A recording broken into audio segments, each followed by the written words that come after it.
nessa aula aqui nós vamos entender o que são as infecções hospitalares, como é que ocorre esse processo de infecção, mas nós vamos ver uma parte mais generalizada, nós vamos ver isso frente a esse sistema que a gente está vendo, que são os micro-organismos. Como é que os micro-organismos interagem nesse sistema aí de assistência à saúde, o que acontece com eles, o que pode acontecer com as pessoas que adquirem aí algum tipo de doença causado por esses micro-organismos. E aí, está preparado?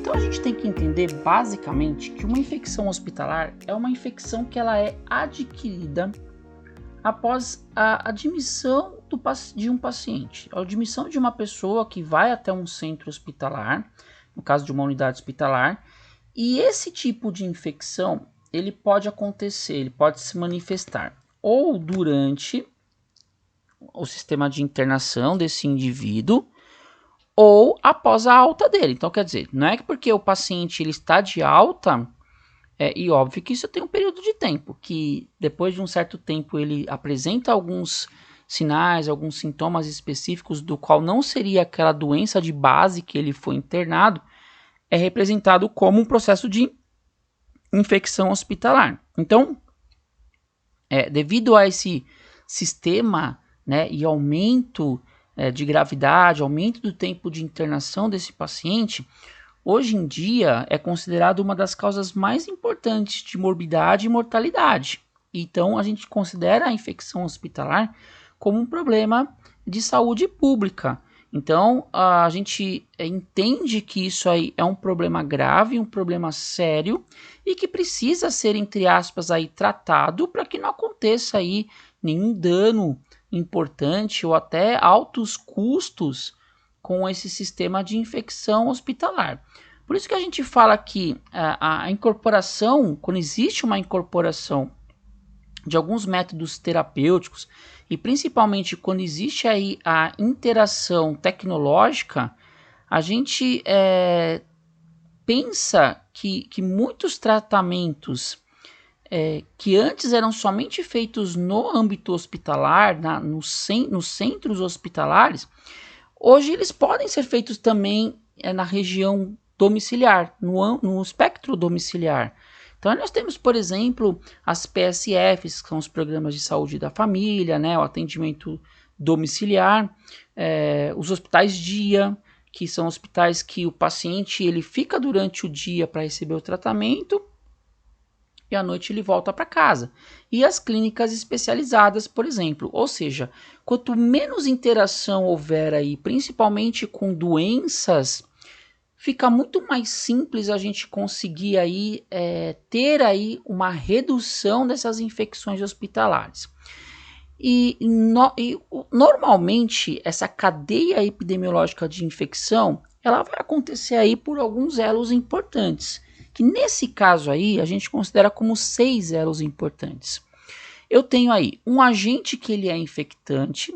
Através desse agente infectante vai ter um reservatório ou uma fonte que vai fazer com que esse agente infectante ele consiga ficar lá colonizado. Depois de um certo tempo eu tenho uma via de eliminação, onde eu posso descrever, por exemplo, aí uma transmissão que vai transmitir isso daí para outros indivíduos, né, que vai acabar introduzindo isso em outros organismos. Através dessa transmissão eu tenho uma penetração e essa penetração ela só vai acontecer porque eu tenho um hospedeiro susceptível. Eu tenho lá alguma pessoa que ela está com o seu sistema imune deficiente e que esse micro-organismo ele consegue entrar e ele consegue fazer um sistema danoso nesses indivíduos que aí gera um agente infectante, que vai ao reservatório, ou seja, isso é uma cadeia cíclica. Ela vai continuar até o momento onde a gente consiga aí fazer uma quebra de um elo.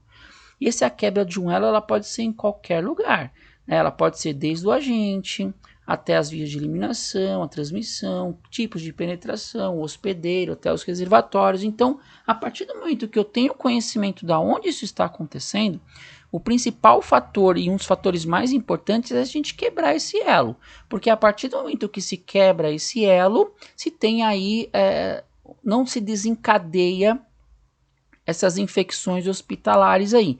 Então é super importante. A gente pode dizer aí que na nova realidade que a gente está, né, num determinado momento, esse conceito até de infecção hospitalar ele teve uma ampliação. Então ele também passou a ser incorporado, por exemplo, como infecção relacionada à assistência à saúde. Então existe já uma portaria ministerial do Ministério da Saúde que já estabelece aí algumas diretrizes básicas e algumas normas para o controle de infecção hospitalar no país.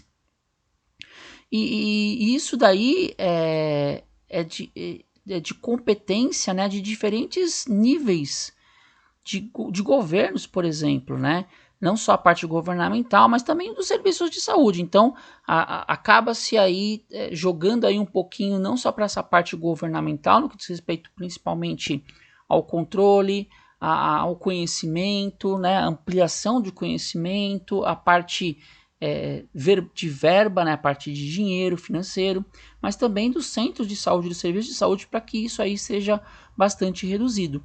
Então, a gente fala que esse sistema de infecção hospitalar, ele é um problema bastante multifatorial, que nesse caso aí ele vai ter aí diversos tipos de ações que tem que ser organizadas aí por esse serviço de saúde, e isso tem que ser através de um programa de controle de infecção, e este programa de controle de infecção, ele é determinado por uma lei. Existe uma lei específica, e não é uma lei tão nova, é uma lei de 97, no caso é a lei 9.431/97, que ela vai falar dos programas de prevenção e vai falar dos programas de controle de infecções hospitalares, tá?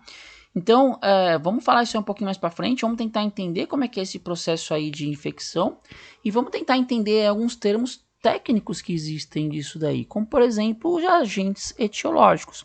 O que são os agentes etiológicos? Basicamente são os micro-organismos que eles podem ser divididos em duas categorias. Eles podem ser micro-organismos patogênicos e micro-organismos não patogênicos.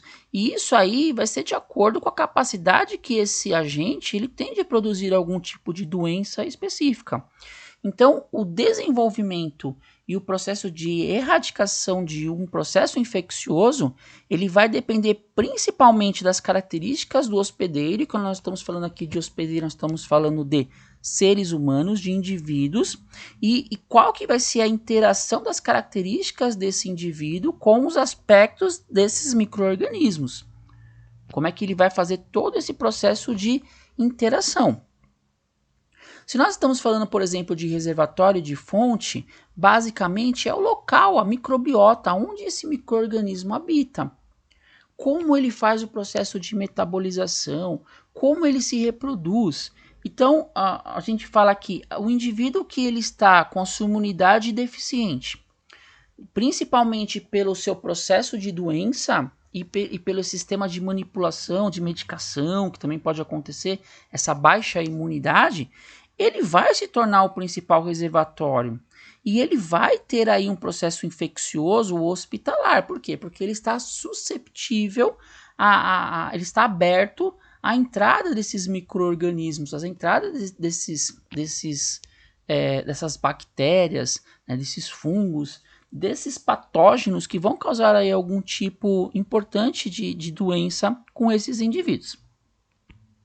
Se nós falamos, por exemplo, de via de eliminação, nós estamos falando de porta de saída de micro-organismos. Então, do mesmo jeito que existe uma entrada, existe uma via de eliminação, existe uma porta de saída. Então, por exemplo, as secreções da boca, das vias aéreas, que elas têm uma certa umidade e que nesse caso aí eles são dissipadas através de gotículas. O sangue é um meio natural de eliminação, né, de doenças transmitidas por alguns tipos de vetores. Então, a gente tem aí algumas vias de eliminação importantes que a gente também precisa ter o conhecimento. Como via de administração, nós estamos falando aí de um movimento onde eu tenho um agente que tem uma potencialidade de infecção e ele pode disseminar isso daí para um novo indivíduo. ou ele pode disseminar isso aí para um novo hospedeiro. E existem aí formas de transmissão importantes. A gente tem aí 3 tipos bastante importantes de formas de transmissão, como por exemplo, as gotículas eliminadas pelas vias aéreas superiores, as vias de transmissão por artigos médicos hospitalares, principalmente que nós estamos falando de infecção hospitalar, e que nesse caso aí são artigos médicos que foram recentemente contaminados com algum tipo de micro-organismo, e as principais, que a gente fala que são as principais vias de transmissão dentro de um ambiente, de um âmbito clínico, dentro de um ambiente de saúde, é as mãos das equipes, né? No caso aí, a equipe médica, a equipe da enfermagem, a equipe da fisioterapia, a equipe da nutrição, a equipe da higienização, ou seja, todos aqueles indivíduos que trabalham dentro desse sistema e que eles estão aí num determinado período de tempo importante dentro desse local. Então a gente fala aí que as mãos, ela é uma importante via de transmissão, então a gente precisa realmente fazer todo um sistema de asseio para que não ocorra essa disseminação desses micro-organismos aí em hospedeiros que estão propensos a adquirir algum tipo de dano. Se nós estamos falando de penetração, nós estamos falando aqui como é que esse micro-organismo ele adentra dentro do sistema fisiológico. Então os micro-organismos eles penetram aí no indivíduo, que a gente chama aí de hospedeiro, principalmente pelas mucosas, né? Por exemplo, mucosa do trato respiratório, mucosa do trato gastrointestinal, mucosa do sistema geniturinário e também através do sistema de tecidos, da pele. Então, a partir do momento que ele não tem a pele íntegra, que ele tem aí alguma porta de entrada onde consiga penetrar esse micro-organismo, e esse sistema de tecido pele ele é bastante vascularizado, esse micro-organismo ele consegue adentrar muito facilmente e rapidamente dentro do sistema vascular, dentro do sistema sanguíneo, e aí acaba disseminando aí para outras regiões, causando um dano muito importante. Se eu estou falando aqui de hospedeiro susceptível, a gente fala que esse tipo de infecção que ocorre por algum tipo de micro-organismo, o hospedeiro ele é o elo mais importante desse sistema da cadeia epidemiológica. Então, quando a gente fala que eu comentei até uns slides anteriores sobre elo, uma das principais processos que ocorrem dentro do sistema hospitalar e para que se acabe com o processo de infecção hospitalar, a primeira cadeia desse elo que se vá atrás é o hospedeiro. Então, se o hospedeiro ele tem aí uma imunidade boa, né, ele está com uma imunidade legal, ou ele está conseguindo ter pelo menos um equilíbrio da sua imunidade, é muito complicado, é muito difícil o micro-organismo adentrar e causar um dano importante. Então, a gente tem que pensar que todo esse processo de doença, principalmente quando se fala de doenças de base, e quando eu falo de doenças de base, é a doença que o indivíduo entrou no centro hospitalar. Porque se ele adquirir uma infecção hospitalar, ele tem uma segunda doença, não é a doença de base. A doença de base é aquilo que entrou. Isso pode afetar todos os mecanismos de defesa anti-infecciosos do sistema imunológico, né? Então a gente precisa entender como é que se adentra dentro do hospedeiro, que fica redundante, mas como é que consegue adentrar o micro-organismo no hospedeiro, e como é que a gente consegue evitar isso daí. Então a gente tem que tomar cuidado, por exemplo, com procedimentos que são muito invasivos, né, cateterismos, ou catéter venoso, ou alguns catéteres gástricos, por exemplo, ou vesical. Então tem que ter pelo menos um mínimo de asseio, né, de sistemas aí de lavagem, por exemplo, ou ser estéreis, para que não consiga adentrar dentro do hospedeiro e causar um dano importante. A gente sabe também, por exemplo, que alguns tipos de medicamentos eles também podem afetar o mecanismo de defesa, ou seja, ele também pode afetar o sistema imunológico do indivíduo, deixando esse sistema mais baixo, fazendo com que alguns micro-organismos aí oportunistas, eles consigam adentrar no sistema fisiológico e consigam fazer algum dano aí para com o indivíduo, né? E aí ocorre um processo o quê? De disseminação desses patógenos aí, desses micro-organismos, e pode afetar aí outras pessoas que também estão susceptíveis a esse micro-organismo que ele é oportunista. Mais recentemente, né, quando eu digo mais recentemente, não é esse ano, mas alguns anos atrás, o termo infecção hospitalar ele está sendo substituído por infecções relacionadas à assistência à saúde, porque o que acontece? Não deixa de ser a mesma coisa, mas quando a gente pensa em infecção hospitalar, a gente pensa na planta hospital, né? Dentro do hospital, o hospital, as paredes, os equipamentos, e não é bem assim que está acontecendo. Quando a gente fala de infecção relacionada à assistência à saúde, e é muito comum a gente ver aí essa sigla IRAS, né, que é infecção relacionada à assistência à saúde, isso está acontecendo de N motivos, que pode estar acontecendo não só na rede hospitalar, mas pode estar acontecendo, por exemplo, no ambulatório, pode estar acontecendo no domicílio do indivíduo. Então, se esse indivíduo ele está em home care, por exemplo, e existe lá todo um sistema adaptado para que esse indivíduo ele tenha permanência dentro da sua residência, ele tem ali pessoas entrando e saindo, ele está com a sua imunidade prejudicada, ele tem alguns equipamentos, então acaba também afetando. Então a gente não pode pensar em hospital só da planta hospital, das paredes da rede hospitalar. A gente tem que pensar que isso também está relacionado aí a pequenos centros de saúde, como por exemplo ambulatórios, domicílios ou a rede ocupacional. Então o termo infecção hospitalar está sendo substituída e logo é muito comum a gente visualizar infecções relacionadas à assistência à saúde, que é só inverteu. Tirou a infecção hospitalar para tirar do âmbito planta hospital, para a gente levar isso daí para diversos setores e diversas áreas que tratam e trabalham com saúde. Então quais são os fatores de risco que pode acontecer aí? Já existem estudos dizendo que tem um desequilíbrio entre 3 fatores de risco, principalmente a condição clínica desse paciente, o quanto que esse paciente está de condição clínica dentro dessa área de saúde, o quanto de virulência é do micro-organismo, o quanto que esse micro-organismo tem esse fator aí de virulência e quais são os fatores que estão relacionados a esse processo de hospitalização. Então ele vai receber algum tipo de tratamento onde tem uma queda, uma baixa imunitária, né? Ele já tem uma condição clínica específica e tendo mais esse medicamento ele está mais susceptível.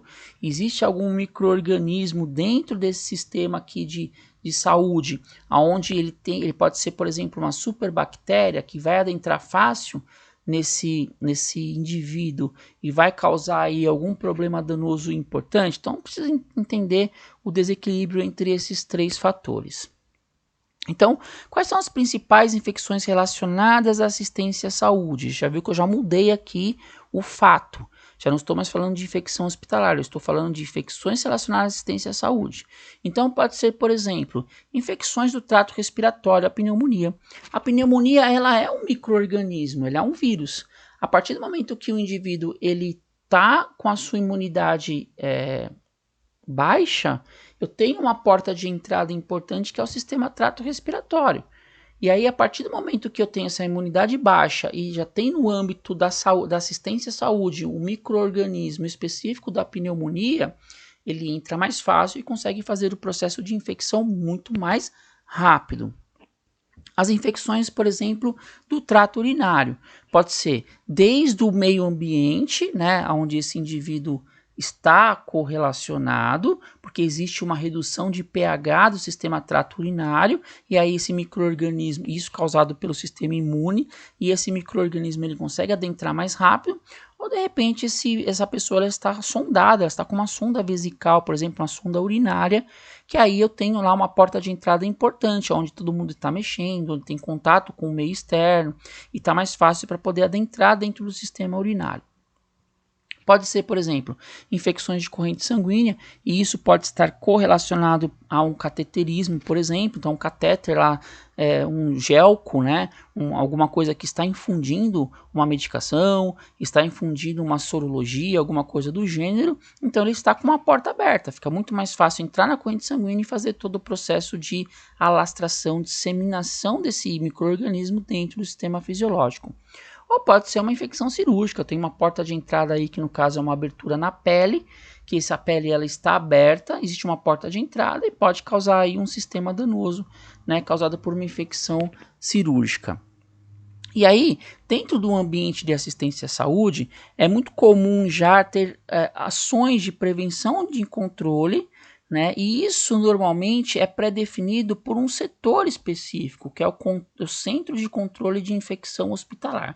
Que como mudou aí para infecções relacionadas à assistência à saúde, eu creio que mais para frente esse termo CCIH, que é o Centro de Controle de Infecção Hospitalar, também vai receber essa prerrogativa dessa nova denominação do que está vindo aí como infecção relacionada à assistência da saúde. Mas ainda é CCIH.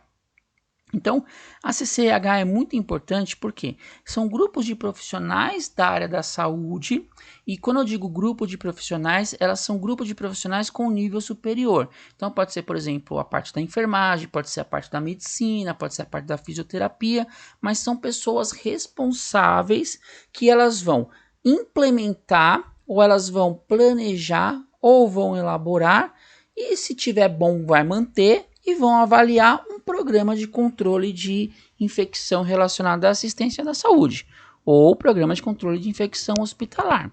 E isso aí, ela vai fazer por diversas formas e diversos jeitos e diversas maneiras, como, por exemplo, a higienização de mão, a elaboração de um protocolo, por exemplo, de prevenção, né, medidas de precaução de isolamento. Então, se eu tenho lá um indivíduo que ele está, já foi identificado algum tipo de bactéria específica nesse indivíduo, ele vai ficar isolado. Vai ficar em isolamento para que não faça o sistema de transmissão. E o profissional que adentre dentro desse local de isolado, ele vai estar utilizando EPIs adequados e o EPI vai ser descartado dentro desse leito, dentro desse sistema de isolamento. Então é muito importante. O CCIH também ele é muito importante, não só para isso, mas, por exemplo, para fazer um gerenciamento do uso antimicrobiano. Né? Por exemplo, se esse antibiótico ele está funcionando, se ele não está funcionando, se eu tenho uma cepa mais resistente, se eu tenho uma cepa menos resistente, se utiliza ou não esse antimicrobiano. Óbvio que em conjunto, em comunhão com a parte de medicina. Então, se for, por exemplo, um agente da enfermagem, um enfermeiro, por exemplo, ele vai junto com o médico fazer aí algumas pesquisas para ver se realmente existe a condição ou não de utilizar esse tipo de antibiótico-terapia, né? Vai fazer também protocolo de limpeza, desinfecção de superfícies, produtos que são importantes, né? Ou produtos novos no mercado que está tendo uma eficácia bastante significativa, né? Mas assim, o principal é fazer com que esse tipo de centro de controle, ele tem que fazer as coisas de uma forma muito simples e efetiva.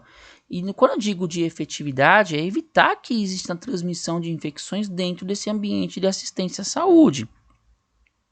Então a gente sabe que, a priori, a princípio, o mais importante é que a gente tenha todo o conceito de lavagem de mãos, por exemplo, já que existe aí um grande índice de funcionários, né, de pessoas que trabalham no âmbito de assistência de saúde, eles disseminarem essa doença aí de uma pessoa para outra, de um hospedeiro para outro. Então, é super importante aí fazer todo esse processo de higienização de mãos, principalmente quando ele vai ter aí alguns substratos, vamos dizer assim, que vão conseguir entrar fácil na mucosa.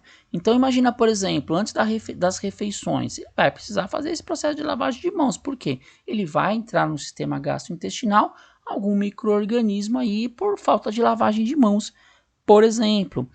Após usar o banheiro, é importante também. Então, o profissional do CCIH, ele é muito importante para manter essa boa comunicação com essa equipe, para entender e mostrar com clareza quais são os cuidados que devem ser feitos, como eles devem ser direcionados e, basicamente, contribuir para uma boa e uma ótima recuperação desses indivíduos, que eles não contraiam aí uma segunda doença, que não seja aquela doença de base, dentro do ambiente de assistência à saúde. Então, é muito importante, tá? O CCIH, ele é obrigatório no sistema de saúde.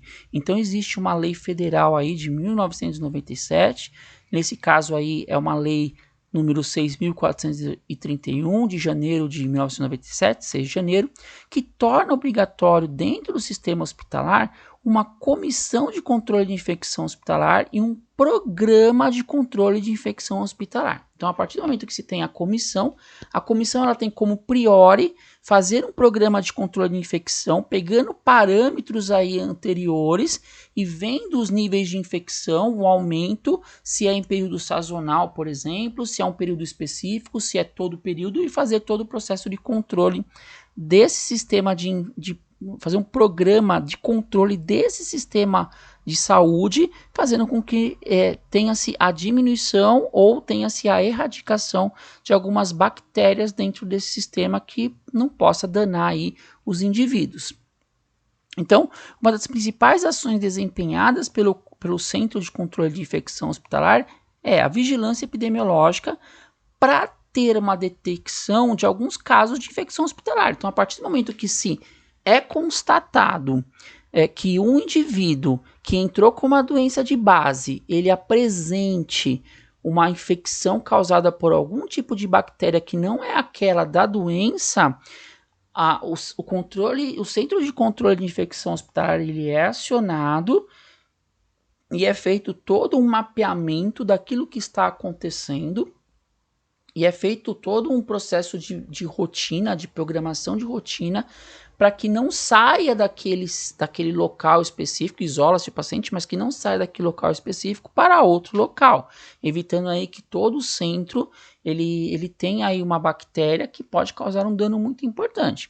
Então, ele pode desempenhar, por exemplo, a elaboração, normas e rotinas de atendimento ao paciente. Então, ele vai dizer desde o momento da entrada do paciente, da admissão do paciente, o momento da sua permanência, o que deve ser feito, até o momento da sua alta, quando ele vai embora, para que até 72 horas depois que ele foi embora, ele não volte para o centro hospitalar, indicando que ele foi infectado com alguma bactéria específica e essa bactéria tenha sido dentro do sistema hospitalar. Então, é muito importante.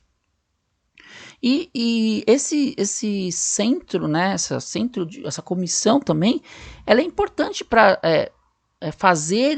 colaborar, fazer alguns treinamentos aos profissionais de saúde, principalmente algumas técnicas que vêm nova aí, entre aspas, no mercado, alguns produtos específicos novos que estão tendo eficácia. Tem que mostrar para essa equipe, tem que mostrar para esses profissionais como é a utilização disso, o que ele tem que fazer, porque até então ele é o que está na frente, né? A parte da frente, no primeiro elo entre o hospedeiro e toda a rede de assistência à saúde. Então precisa-se ter alguns treinamentos específicos para que não tenha todo um processo de disseminação de algum tipo de micro-organismo. E o CCH, ele também vai recomendar algumas medidas de precaução, se o paciente ele precisa ou não ficar em isolamento, principalmente se ele tem uma doença transmissível, se ele é portador de alguma bactéria resistente, ou se ele tem uma resistência a algum tipo de antibiótico terapia. Então é super importante ela estar, esse CCIH, ele estar fazendo essa visualização, esse acompanhamento quase que diariamente dentro do setor, para que você consiga ver aí tudo que está acontecendo aí e evitar aí um dano muito grande em relação à parte de infecção dos centros de saúde. Quando a gente fala aí basicamente de mãos, nós estamos falando aí de colonização de bactérias, ou seja, a microbiota das mãos. E a gente sabe que essa microbiota aí, ela pode ser transitória e ela pode ser residente. Se a gente for falar de transitória, nós estamos falando de que existe uma colonização da camada superficial da pele e por ser transitória, ela vai ter uma sobrevivência curta e E esse tipo de microbiota, tipo de bactéria, ele é muito fácil de ser removido por uma simples higienização de mão com água e sabão fazendo uma fricção mecânica. Já as microbiotas das mãos residentes, elas são micro-organismos não patogênicos ou têm uma certa potencialidade para ser patogênico, por exemplo, uma bactéria, um fungo, um vírus, e que raramente eles vão sofrer um processo de multiplicação dentro desse sistema, lá nesse tecido. Mas eles podem provocar algumas infecções relacionadas à assistência de saúde. Então, a transição entre esse portador dessa microbiota residente, dessa bactéria de fungos em determinados locais onde, entre aspas, vai estar residindo aí esse paciente, pode fazer com que se transmita isso daí, pode acontecer aí algumas mutações desse sistema e aí pode gerar um dano importante. Falando de limpeza, asepsia e antisepsia, qual que é a diferença entre esses três termos? Então, limpeza é a remoção mecânica da sujidade em objetos inanimados, superfícies, antes da execução do processo de desinfecção e ou esterilização. Então, primeiro eu preciso limpar isso daí. Então, vai ter lá alguns adstringentes, vai ter lá alguns líquidos, água corrente, alguma coisa que vai fazer a limpeza disso, ou seja, eu estou removendo uma parte, né? E nessa coisa eu estou fazendo uma parte mecânica, uma remoção mecânica de algumas sujidades que vão ter aí nesse processo aí que pode causar um problema. Se eu estou falando de asepsia, eu estou falando do conjunto de medidas que vai ser utilizado para impedir a penetração do micro-organismo em um ambiente que não os tem. Logo, um ambiente asséptico é aquele que está livre de infecção. Então, se eu tenho um ambiente onde não tem nenhum tipo de micro-organismo, eu vou continuar fazendo aí algumas medidas para impedir que esse micro-organismo ele colonize naquele local. Então, eu estou fazendo aí uma asepsia. E a antisepsia, ele preconiza que é o conjunto de medidas que vai inibir o crescimento desses micro-organismos ou vai removê-los desse determinado ambiente, pode ou não destruí-los, e aí no caso utiliza-se antissépticos ou alguns desinfetantes. Por isso pode ser considerado como a destruição de alguns micro-organismos existentes nas camadas superficiais ou profundas, por exemplo, da pele, mediante a aplicação de um agente germicida. Então eu vou utilizar lá um tipo de líquido específico, um tipo de produto específico, que vai fazer com que a principal função dele é a destruição desse micro-organismo, para que não seja feito todo o processo de disseminação disso daí. Outros termos técnicos que também existem é a degermação, a desinfecção e a esterilização. Então, vamos falar da esterilização primeiro. Esterilização, então, é o processo da destruição de toda forma de vida microbiana. Então, nós temos aí bactérias de algumas formas, como, por exemplo, as bactérias de forma vegetativa, esporulada, alguns fungos, alguns vírus. E isso vai acontecer através de um processo de aplicação de algum agente físico ou algum agente químico. Então, agente físico aí pode ser radiação, por exemplo, né? Agente químico pode ser aí algum antisséptico importante, né? Algum líquido que vai ajudar nesse processo de esterilização que seja muito importante. Se nós estamos falando de desinfecção, nós estamos falando que ele é basicamente um processo também físico e químico que vai eliminar a maioria dos micro-organismos patogênicos dos objetos inanimados e superfícies. Só que nesse caso aqui da desinfecção, ele não vai conseguir eliminar as bactérias esporuladas, por exemplo. Ela é bastante resistente ao processo físico-químico da desinfecção. Aí, nesse caso, teria que ser uma esterilização. E a degermação é a redução do número de micro-organismos patogênicos ou não, após uma escovação da pele com água e sabão. Então, é a remoção da impureza depositadas sobre a pele. Então, a degermação é quando utiliza, por exemplo, aquelas escovinhas num centro cirúrgico, por exemplo, que você consegue fazer aí uma profundidade um pouco maior do tecido e que ele consiga eliminar aí através de alguns objetos que vão fazer todo o processo de descamação, por exemplo, de escovação do sistema de pele, por exemplo. Então, aquelas escovinhas que usam no centro cirúrgico é um jeito fácil da gente lembrar o que serve o sistema de degermação. Bom, quanto ao processo de desinfecção, nós temos aí níveis desse processo, né? Quando a gente fala de processo de desinfecção, nós estamos falando de níveis baixo, médio e alto nível. Então, quando nós estamos falando aí de baixo nível, nós estamos falando que são aqueles processos de desinfecção que eles vão eliminar algumas bactérias vegetativas, alguns vírus e alguns fungos. Ó, não são todos, são alguns. Exceto microbactérias ou esporos bacterianos. Então, se ela é micobactéria ou esporulada, o baixo nível de desinfecção não vai remover ela de nenhum ambiente. O de nível médio é quando vai eliminar alguma bactéria vegetativa, alguma micobactéria e a maioria dos vírus e fungos. Não são todos, é a maioria dos vírus e fungos.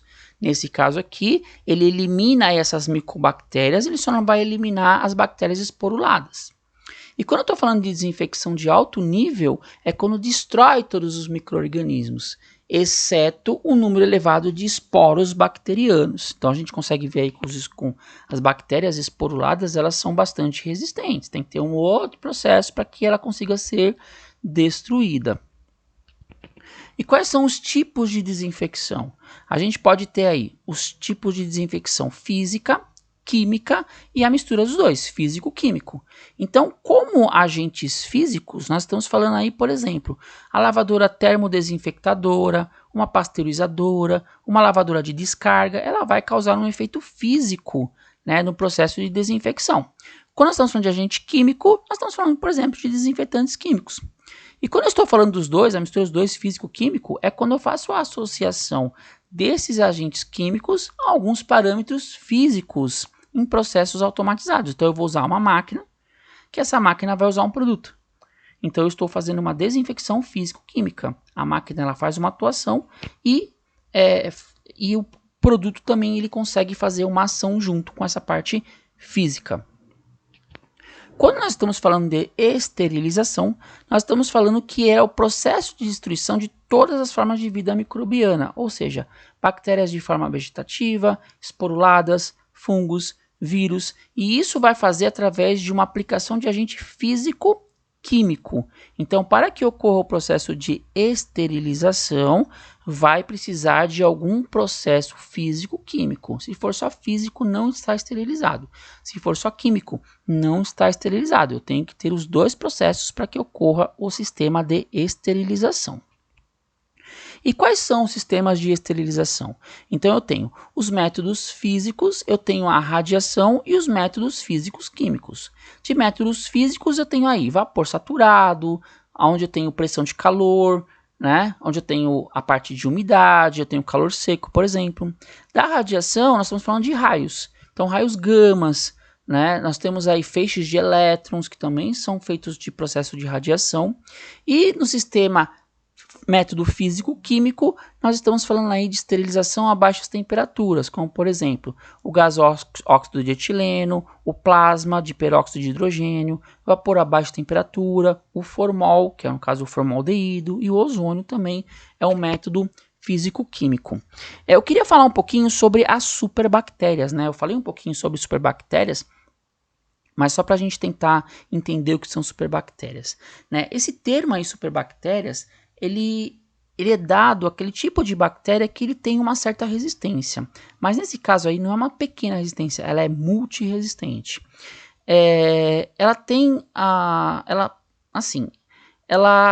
Só por eu falar que ela é multiresistente, ela já dá aí pra gente um conceito de quanto risco que é esse tipo de bactérias.